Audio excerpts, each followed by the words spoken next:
They know so well when something has changed. They don't know what's changed. But the first indicator that you have for predictive maintenance is that something is different. You want to get there before, things start breaking. And this is what AI is really replicating in the physical world. Welcome to the Trend Detection Podcast, powered by Siemens. And now your host, Niall Sullivan. Hello, and welcome to the latest episode of the Trend Detection Podcast. I'm joined by one of our regulars, Rich and Ella. I mean, it's been a little while, Rich, but I'm really pleased to have you back on. So welcome back, first of all. No, thank you very much, Noel. It's been a bit of a break, but I'm pretty excited about today's episode. Yeah, and you're right to sort of say that as well, because we've covered a lot of topics on this podcast, and we've covered them from different angles. But this one feels like a completely new angle, even to what we've done before. And I'm going to sort of let Richard come in and explain it a little bit. But we're sort of looking back at some other technology from the past and comparing it to maybe today, like to predictive maintenance, and bring it around to that. But I'll let Richard explain it, as he sort of brought the topic to the table. So, yeah, why did you bring it to the table, Richard? What did you want to discuss today? No, thanks again, Niall. I was actually listening to one of your previous podcasts with Nick Leader on what actually works in manufacturing. And it actually got the little cogs in my brain working, because one of the things that I do every day, whenever I see new software, if I see a new feature or any new update that we get, I always, when I'm walking around a factory, or if I'm just looking at a feature in the software, I always ask myself, how did we do this in the past? And curiosity is really what drives me and gets me down these rabbit holes. But what is really interesting, and it's very important when we're trying to articulate what Senseye does, is draw it back to the origins, pull it back to what did we do prior to AI, and then attach what we do with AI. And so if we look at, all of our digital tools, and it's a digital representation of what we used to do physically, mechanically, or electrically. And, as simple as I was caravanning on the weekend, and in this little kind of room out in the sticks, I switched the light on, and it was on a 5-minute delay and switched off. And I was like, wow, that's pretty advanced to have a 5-minute delay feature on a little hut in the middle of the sticks. And then when I actually went and had a look at the switch, all it was a little vacuum chamber that you pressed, and depending on how quickly the air bled out of it, it would close the switch again. So you can see there that it is such a simple thing. And if you achieve it electrically, or if you achieve it mechanically, you can do it in many, many ways. And so what I really wanted to actually talk about today, and maybe share a story with you, is what I found with the origins of the strobe lights. I know this is a little bit left of center, but stick with me here. I think we've all been in the nightclub and enjoyed the strobe light 2:00 in the morning to see random movements. But, what I actually found when I was looking at the origins of the strobe light, it was actually invented and used for maintenance activities in heavy metal and rotating machines. So you can go and have a look at it. But there's a guy, Harold Edgerton, who actually was working on this. And once he had developed a way of taking a picture and flashing at the same time, he was able to capture bullets in motion. And it was a real breakthrough in the photography space. But what Harold did is he actually packed his suitcase up, went around to all the factories in the US, and he used the application to flash it against rotating fans and rotating equipment, so that they can actually do a visual inspection as it's rotating. Because obviously, if you flash at the same rate as what the equipment is rotating, it looks like it's standing still. And I thought, that is absolutely amazing. I had no idea that the origins of a strobe light were actually used in maintenance. And the parallel that I'm trying to pull here is that what Harold was able to do there, he was able to provide actual visual insights and look at something in a different way. In his way, he was flashing a light at a rate that matched the equipment, and he could see it looked like it was standing still. So this was maybe one of the first ways of doing maintenance in a different way. You don't need to stop that piece of equipment anymore because you can now inspect it, the blades and everything, while it's rotating. So a real shift there. And the parallel that I'm trying to explain here is we are doing the same thing today with AI. We are now using different tools. Might be a flashlight. It might be language learning models and machine learning algorithms. But we are doing the same thing in a different way to derive better insights into our equipment. And so if we look at, and if you break down what Senseye does, for me, it's very important to have that elevator pitch on what Senseye does, because as soon as you start talking about AI, everybody glazes over and they say, look, they want a simple explanation of what Senseye does. And if I could explain it very simply, AI executes the same function that a very experienced operator of a plant does when he walks around his plant. If you've met a couple of these guys, they are so in tune with their environment, the sound, the vibration, the feeling, the smell, the ambient temperature. They know so well when something has changed. They don't know what's changed. But the first indicator that you have for predictive maintenance is that something is different. You want to get there before, things start breaking. And this is what AI is really replicating in the physical world. It's finding those nuances that you don't normally pick up, and it can do it at scale. And so be it Harold Edgerton with his flashing light, or be it Senseye looking at your data with the algorithms and everything that are set up to look for those nuances, it's a much easier story than to sell to a customer, because they can then understand what it's actually doing, because nobody wants to onboard something with thinking it's going to take their job. Or with all of these generic throwaway lines in the AI world. So this is what I wanted to talk about today, and just share an experience of what we used to do in the past is exactly the same today, except with a flashing light. We are just using machine learning and large language learning models to see what we couldn't see before. So, thanks for, first of all, sort of opening up the conversation there. With the first thing that sort of sprung to mind is with the strobe lights. You mentioned AI, and as well as a lot of the world sort of embracing it, and it's wonderful, it's doing amazing things. There's obviously skeptics out there. So I wonder if he went through a similar thing with the strobe light, where he's bringing, you say, going around to factories, bringing it in, and there'd be people with a similar mindset, sort of like, oh, I'm not sure. I guess it's with any new technology, right? There's always going to be skeptics, but there's always going to be, the early adopters, and we know that sort of curve. But do you see what I mean? I'm sure he went through the same process, right? But in a completely different era.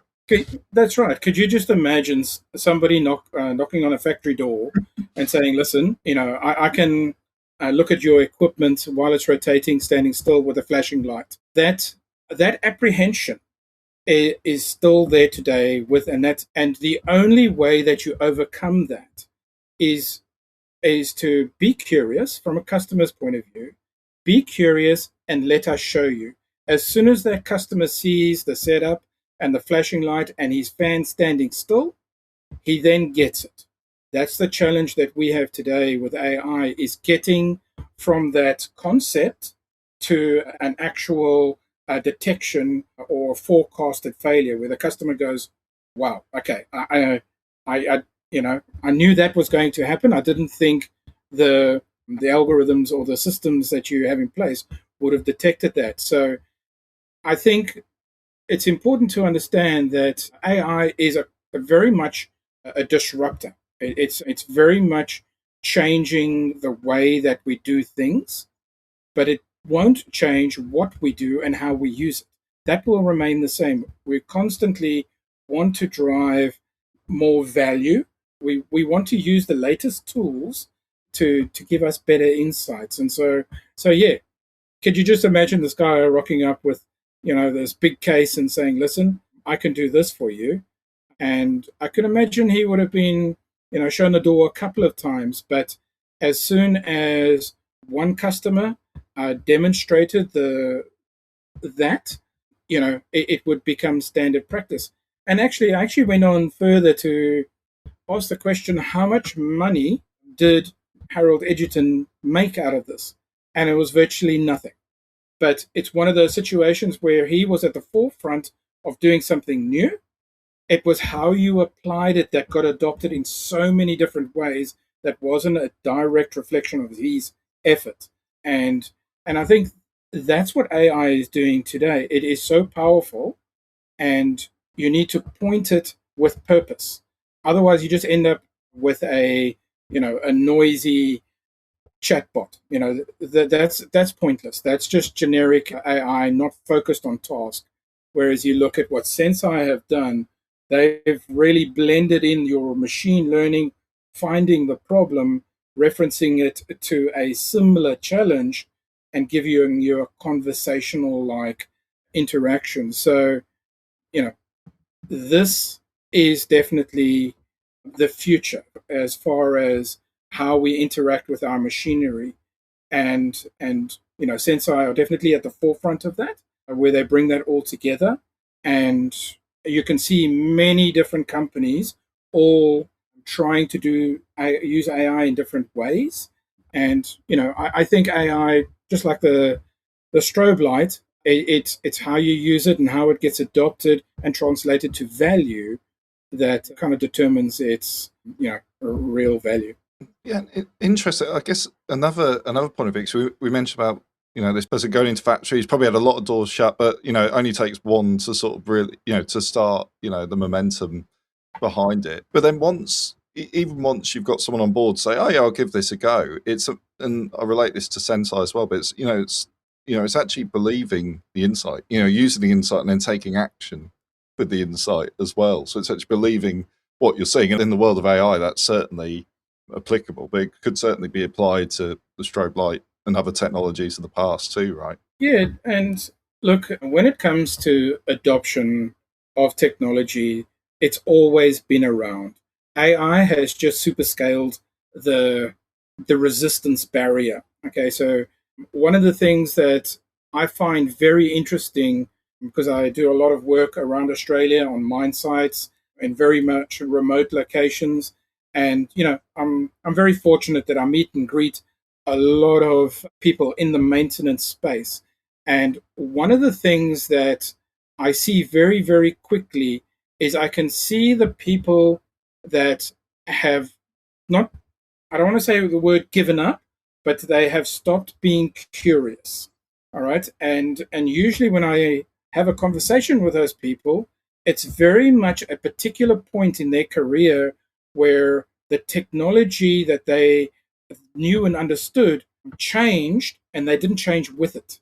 And when you don't change with the technology, you get this resistance barrier that comes, and it's natural. It's a human nature thing.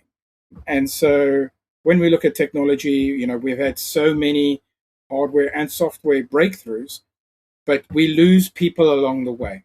That's the downside of this kind of AI generation world that we are going into. The people are feeling overwhelmed, and it's killing the curiosity. AI. So it's very important to when you do talk about AI, is that you take people on the journey and that it empowers them to do their job better. That's what Senseye is all about. It's all about just tapping you on the shoulder, saying, "Listen, I might have found this. What do you think?" When it gets adopted like that, and the human in the loop feels that they are empowered, that's the perfect scenario. But that transition from doing all of the analytics yourself and doing all of that human analytics and handing that over to something else and trusting it takes time. And I would say why you will see my angle here is very different, is I will always try and link what we do today to what we did yesterday. And we are just doing it in a different way. Somebody actually, I was at a event recently, and one of my colleagues actually said this to a person next to me, and it really hit me, is when we talk about innovation is not the application of the latest technology, that's at the cutting edge. Innovation is the adoption of existing or past technologies to address tomorrow's problem. And that's what you really got to do when you are looking at AI. Make sure that whoever you work with has demonstrated the value, has demonstrated what they can do for you yesterday and for the last 5 years applied to your plant. And that's what I think Senseye are very good at, is demonstrating how they've achieved success in their vertical, whatever it is, and not talking about what we can do and up in the air, generic statements. And that's what opens the door for Harold when he goes on his next tour. Is he says, listen, are you interested? They might say no. He said, listen, this customer has saved 20% downtime. Is that something that interests you? And yes, that's what you really want. Yeah, that point you made, Rich, about at a certain point you stop being curious. I guess that's a thing, not just manufacturing, but just any walk of life, right? I mean, it's a very general point, but do you think what you were saying there about the proof points, things like that, does that change the curiosity in any way, or is it quite fixed? I mean, let's talk about the manufacturing side, obviously, but is that sort of fixed, or is there any way to sort of encourage and get people on side, or is that quite an ingrained belief, let's say? My role here in Australia is to assist customers with digital transformation. It's actually got nothing to do about the technology. I can talk about the features and bells and whistles all day long, but if we don't have a company culture that embraces curiosity, or it has processes in place to stimulate that, this free thinking, this ability to, or this bandwidth, I think maybe that's a better word, is companies need to understand that you cannot force change. Change happens on its own, and change will only happen when somebody overcomes a problem themselves. And so you need to be patient and stimulate the curiosity, because if you just stuck to pure process, you do it this way, you don't do it that way, that runs dry very, very quickly. And so, but all this being said, I do feel that AI has caused a wave of apprehension. Everybody's got it. And so how do we overcome that is we articulate the story. Look, this is just another tool to achieve an outcome, and that's the way to see it. And when you adopt that tool for you to do things better, so I would say it's our biggest challenge, and it's a human nature thing. This is nothing to do with technology or anything like that. People won't adopt or change until they actually see the value for themselves. As soon as they see the value, as soon as they go, okay, that shortened my email time by 20 minutes.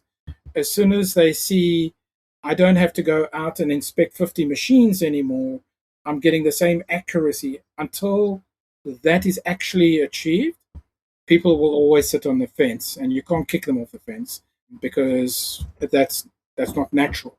So very, very interesting topic, and maybe we can have another podcast on this one. But I'm very interested in those people that have stopped being curious. I'll challenge them in many different ways. Sometimes I'll be like, aren't you curious about this, that, and the other thing? And see if you can bring them back and to staying curious. So yeah, it's a pretty big topic.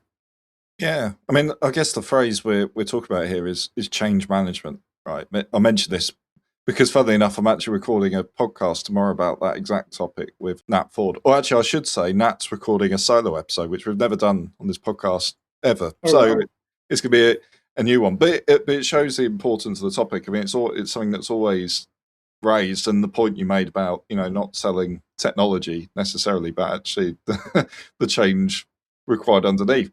And I guess our friend with the strobe light went through a similar process, right? Because it's presenting something like that, not only unknown, but also, potentially a big change in how they work and trusting the technology. So again, the parallels are clear to see. Yeah, and I think one of the things, there's so many slogans and throwaway lines out there, but what I do in my daily role is not focused on the features of our product.